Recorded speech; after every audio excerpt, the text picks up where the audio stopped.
Hello, I am Chinara, and in this instructional video, I will be discussing two foundational economic concepts that shape how higher education institutions organize, budget, and deliver their core functions. These are economies of scale and economies of scope in higher education. So I will introduce the topic and then we'll move on to definitions. I will provide relevant examples and then compare on a table. And then I'll touch base these economies of scale if we have time, hopefully. So economies of scale and economies of scope help explain why costs decrease as organizations grow.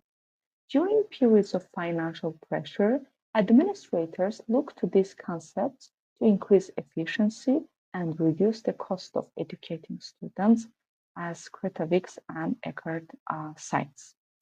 As enrollment rises, the unit per cost per graduate often declines because universities can teach larger groups of students with similar resources as per Jones and Nicholas.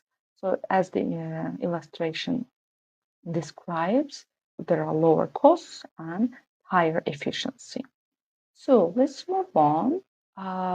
We can clearly see from the line graph that the organization size grows from year 1 to year 9, from 4K students to 8K students. Number of students can be one of the indicators of the university size. Average cost per student decreases. That's a positive result as per economies of scope and scale. You may say there is not a significant decrease from, let's say, 12K to approximately 9K. However, this is the result for one student. So this still indicates a positive result in terms of efficiency. Now let's move on to economies of scale. Evidence of economies of scale indicates that expanding the operational scope of higher education institutions or the broader industry can lead to lower average costs. In other words, institutions make profit. Now, let's look at an example. Common student services can also be an example of an economy of scale. For example, a library.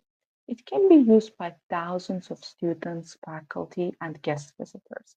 Allocating the same amount of money to operate the library, the institution serves a much larger population without a proportional increase in cost, thereby reducing the average cost per user. So there is a capital investment as well as expenditure on books. I would say it's also fixed because you don't always spend the same amount of money. And there is also online database. So data renewed from time to time, not necessarily annually. That said, it can be considered as an economy of scale, as an example. So the other example is online classes. We know that there is an increasing interest in online classes. So let's say a master's program invests once in developing high quality digital content, recorded lectures, modules, quizzes. So as more students enroll, the program does not need to recreate the content over and over again. That doesn't mean they don't change the content. Of course, it does happen from time to time. That said, the fixed cost is spread across more students, reducing the average cost. Economies of scope. So using the same resources to make multiple complementary products will result in economies of scope.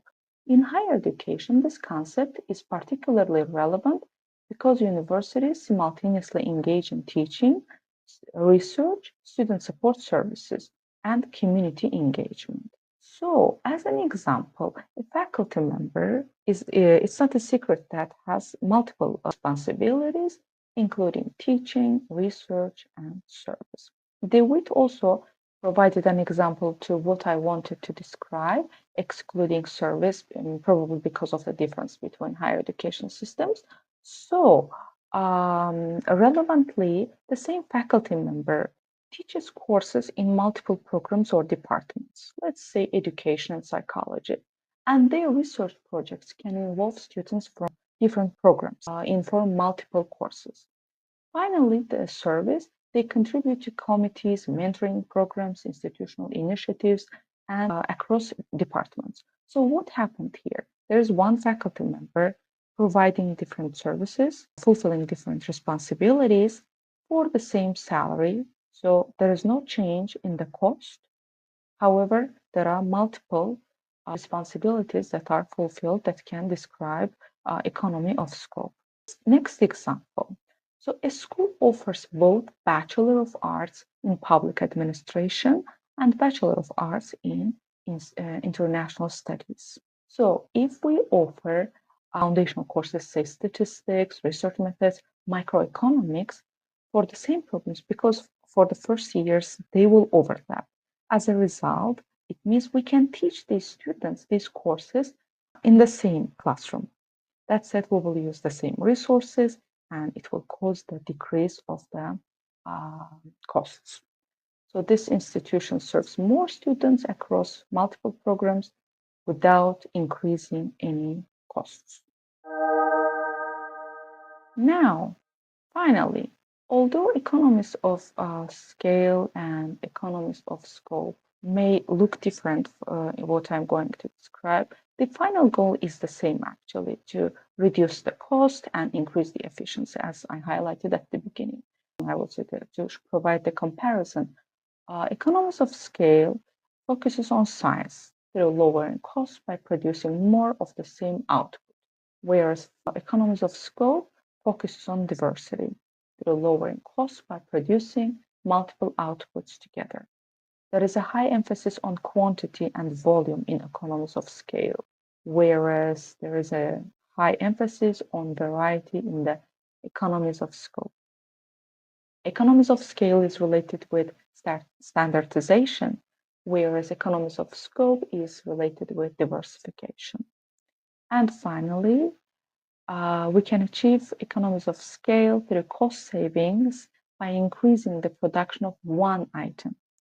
However, for economies of scope, we need to spread production costs over many different items. So shortly about these economies of scale.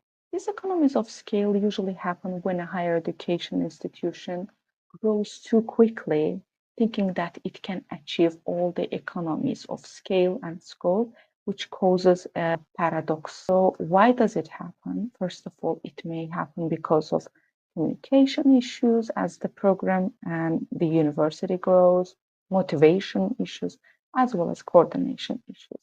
If we look at the line graph, we can see after year 11, there is a growing trend in the number of students. However, in the average cost per student, we will see after year 9, something happened. Actually, this growing number is not positive because it means university will spend more money, and it shows that there is a diseconomy of scale that is happening, which is unavoidable if certain measures are not taken. And this is a topic that can be discussed further. I think I should stop here. This is the list of references. Thank you for your attention. Bye.